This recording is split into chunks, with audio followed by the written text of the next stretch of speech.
মাননীয় প্রধানমন্ত্রী জননেত্রী শেখ হাসিনার উদ্যোগ ২০৪০ সালের মধ্যে বাংলাদেশকে তামাকমুক্ত বাংলাদেশ করার প্রত্যয় বাস্তবায়নের লক্ষ্যে ডাসার উপজেলা পর্যায়ে তামাক নিয়ন্ত্রণ আইন বাস্তবায়নে টাস্কফোর্স কমিটির সদস্য ও কর্তৃত্বপ্রাপ্ত কর্মকর্তাদের নিয়ে প্রশিক্ষণ কর্মশালা অনুষ্ঠিত হয়েছে।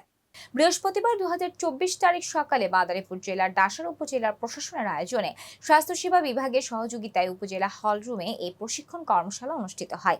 এতে উপজেলা নির্বাহী অফিসার ইউএনও কানিজা ফ্রোজের সভাপতিত্বে এ সময় উপস্থিত ছিলেন ডাসার থানা officer in charge SM. Shafiqul Islam, উপজেলা মাধ্যমিক শিক্ষা অফিসার মোহাম্মদ আশরাফুজ্জামান, পরিবার পরিকল্পনা অফিসার আব্দুর রহমান, সমাজসেবা কর্মকর্তা মোহাম্মদ মশিউর রহমান, মহিলা বিষয়ক কর্মকর্তা হামিদা বেগম, নবগ্রাম ইউনিয়ন পরিষদের চেয়ারম্যান দুলাল তালুকদার, বালিগ্রাম ইউনিয়ন পরিষদের চেয়ারম্যান মুজিবুর রহমান খান, কাজী বাকাই ইউনিয়ন পরিষদের চেয়ারম্যান নূর মোহাম্মদ হাওলাদার। এছাড়াও উপস্থিত ছিলেন ডাসার উপজেলার আওয়ামী লীগের যুগ্ম আহ্বায়ক বীর মুক্তিযোদ্ধা আবুল কাশেম হাওলাদার, যুগ্ম আহ্বায়ক মতিউর রহমান হাওলাদার, উপজেলা আনসার ভিটিপির প্রশিক্ষক সৈয়দ আহসানুর রহমান, শশীকর উচ্চ বিদ্যালয়ের প্রধান শিক্ষক বাবু সুনীত কুমার তালুকদার, সনমন্দি উচ্চ বিদ্যালয়ের প্রধান শিক্ষক ও উপজেলা শিক্ষক সমিতির সাধারণ সম্পাদক সৈয়দা ইসরাত ইমাম, ডাসার উপজেলা রিপোর্টার্স ইউনিটির সভাপতি মোহাম্মদ হেমায়েত হোসেন খান, ডাসার প্রেস ক্লাবের সভাপতি সৈয়দ মুকাররম হোসেন সহ অন্যান্য ইউনিয়ন পরিষদের সংরক্ষিত মহিলা সদস্য সহ সাংবাদিকবৃন্দ উপস্থিত ছিলেন। বাজার থেকে নিয়ে আসছে না, তাকে কারোটা দেখে বা সে তাকে এনে দেওয়া হচ্ছে, সে কিন্তু এই অভ্যাসে সেই অভ্যাসটা তার অভ্যাসে পরিণত হয়েছে এবং এই অভ্যাস সে কিন্তু ছাড়তে পারছে না।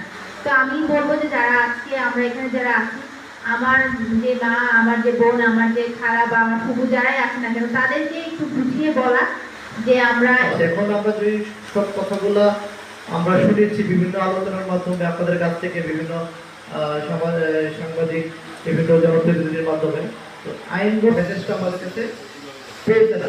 সেই ক্ষেত্রে এই আইনে কিন্তু এই কমিটির যারা আছেন আপনারা কিন্তু সবাই টাস্কফোর্সের সদস্য। এটা আপনারা এটা আইনে কিন্তু বলা আছে, এই তামাক নিয়ন্ত্রণ আইনে আপনারা কিন্তু টাস্কফোর্সের সদস্য। সিগারেট খাই, এগুলো একটা অংশ।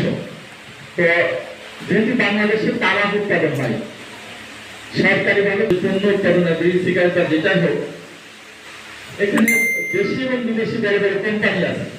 কারণ আপনি যদি দেশে উৎপাদন না করেন তাহলে কিন্তু বিদেশ থেকে আসেন, তখন আপনি দেশের টাকা দিয়ে বিদেশি পণ্য কিনে খাবেন। দর্শক, ভিডিওটি ভালো লেগে থাকলে লাইক, কমেন্ট ও শেয়ার করে কাজী টিভি নিউজ 24 এর সাথেই থাকুন।